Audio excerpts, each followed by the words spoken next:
Hello，大家好，我係 Andrew，歡迎嚟到我嘅國際象棋頻道。呢一度每個星期都會為你介紹唔同嘅國際象棋小知識。如果你中意嘅話，歡迎訂閱我嘅頻道同埋 Like 同 Subscribe。今次咧，我想同大家咧講一下2024年國際象棋奧林匹克喺香港嘅選拔賽。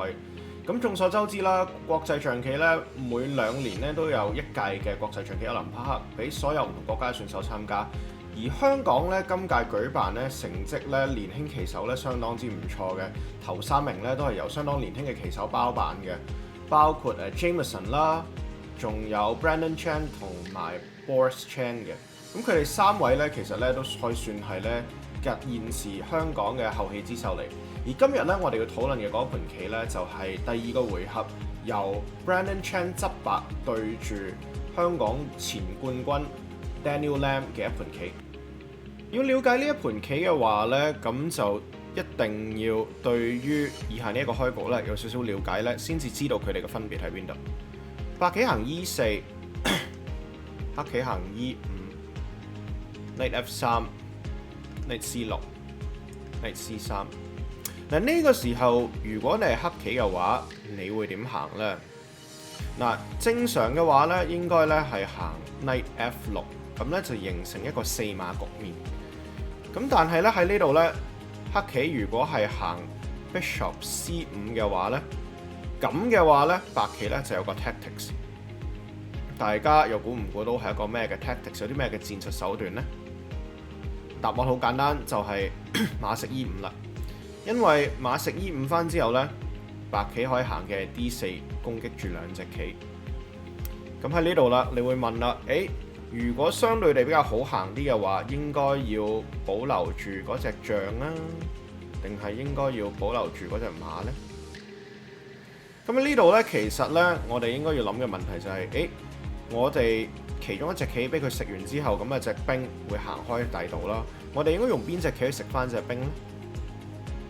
咁個答案係一定係 Bishop 嘅，因為 Bishop 咧可以行去 D6，D 食 E5，Bishop 食 D5 之後，白棋可以行 F4。Bishop 食 Knight，Pawn 食 Bishop， 然之後呢一度咧，雖然白棋嘅兵咧係比較散亂啲啦，但係第一佢有雙象，而第二咧其實咧佢喺中間咧佔嘅空間係比較多少少，咁所以呢度咧我哋會認為咧白棋嘅機會咧係比較好啲嘅。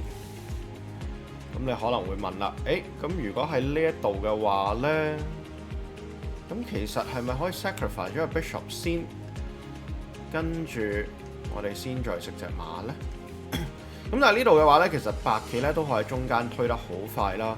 唔好唔記得，其實隻 Queen 咧係守住咗 G4 呢個格仔，所以呢隻馬咧一定要翻去啦。然之後呢，可以出象去 F3。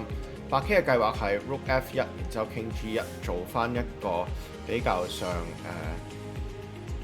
間接啲，但係都係一個算係一個皇居翼位嚟嘅。咁所以咧，我哋知道咧，黑棋咧其實咧，如果將隻象行嚟呢度嘅時候咧，其實咧就唔係一個好好嘅變化嚟，因為好多時候咧，白棋可以食落去 E5 啦，然之後係行 E4。咁我頭先睇到啦，無論係象食咗落去 F2 先，定係馬直接食翻咧，其實都唔算係一個好好嘅變化嚟。嗱，咁可能你會問啦，咁呢個開局對我哋去了解 Daniel Lam 同 Brandon Chan 嘅嗰盤棋係有啲咩嘅關係咧？嗱，喺呢度咧 ，Brandon 咧行嘅咧係 C4。Daniel Lam 回應 E5，Knight C3，Knight C6。咁比較常見啲嘅行法咧係 G3，然之後可能白棋行 Knight F6，Bishop G2，用一個比較間接啲嘅方法控制住中間嘅嗰啲格仔。咁當然啦，呢度係唔食得嘅，因為白棋咧就會食多隻棋。咁所以咧喺呢度嘅話咧，其實咧白棋咧會間接控制住中間啦，都算係一個唔錯嘅行法嚟。咁所以喺呢度啦。白棋咧就冇選擇到行 G3 啦，而佢選擇咗行 Knight F3，咁跟住黑棋就行 Knight F6。嗱呢個時候咧，白棋咧就冇選擇行翻之前嘅一啲 G3 嘅 move， 而佢選擇咗直接行 E4。嗱呢一個 variation 呢一個變例咧，其實咧比較少人行啲嘅。點解咧？因為通常你行得一個 English Opening 英格蘭開局嘅話咧，其實你會希望將隻象咧擺喺一個 long diagonal 上邊。咁所以咁早行 E4咧，的確係有少少奇怪。而黑棋咧喺呢個時候咧就行咗一步 Bishop 去 C5。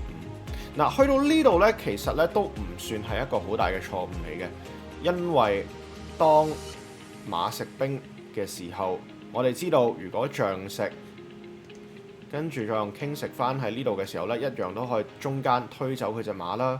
然之後呢，隻傾呢可以匿喺 G1。咁嘅象呢，一樣都係 F3 啦，然之後推翻走隻 Knight 啦。可以見到呢度呢，雖然似乎隻傾嘅位置比較尷尬啲，但係因為黑棋呢冇咗隻黑甲將，咁所以呢度呢，其實勉強呢都可以成立白棋呢，因為中心嘅兵呢比較強呢，所以佢係有優勢嘅。咁所以佢唔會直接食落嚟啦，佢用馬食落嚟，然之後呢，白棋呢就將隻兵行去 D4，然之後呢個時候到黑棋行。如果你係黑棋嘅話，你應該會點行呢？就俾少少時間自己啦。嗱，黑棋咧喺呢度咧最好嘅行法咧應該係 Bishop 去 B4，然之後如果士兵食馬嘅話，黑棋就可以直接食翻中間隻兵。咁呢個我哋學過啦，係一個 pin 嚟嘅。咁相信好多國際象嘅初學者都一定有學到。隻馬咧俾隻象串住，咁所以佢喐唔到。然之後咧第二隻馬咧其實就可以好簡單咁食落嚟。咁跟住咧就為白棋咧製造咗啲兵營弱點。但係好可惜嘅係 Daniel Lam 咧冇喺呢度咧行到 Bishop B4，佢行嘅係 Bishop D6。而呢個時候，如果係細心嘅你嘅話，你就會發覺到當初我哋去講 E4、E5 嘅嗰個開局陷阱嘅時候，同呢度係有啲唔同嘅喎。究竟有啲咩唔同呢？嗱，答案咧就係隻兵咧，你可以見到咧，其實依家咧係 C4，咁所以當隻 Bishop 去 D6 嘅時候，可能 Daniel Lam 咧佢有啲混亂啦，搞亂咗兩條 line，咁佢就覺得可以用 Bishop 食翻隻 Knight 嚟到幫佢隻 Bishop 擺個 diagonal 度，但係白棋唔好唔記得佢係行 English Opening 嘅 move order，咁所以咧佢咧將隻兵就推去 C5，咁跟住落嚟啦 Knight G6，士兵食象，再食翻 Bishop D3 Castle。咁可以見得到咧喺呢度咧白棋佔有優勢。嗱，點解咧？第一，白棋咧中間有 centre 控制住中心，黑棋冇。第二，黑棋有搭喺度嘅兵。第三就係白棋有雙象。咁呢個咧我哋認為咧係國際象棋一個優勢嚟嘅。嗱，咁盤棋去到呢度啦，咁跟住咧我哋咧就會有 part two。part two 咧就會繼續分析嗰盤棋。去到中間嘅時候咧，黑棋咧其實咧並未有及時把握到反擊嘅機會，相反咧佢係以逸待勞，而白棋咧繼續喺中間可以揾到啲好好突破嘅機會。想知道嘅話咧，就千祈唔好錯過 Part 2啦〜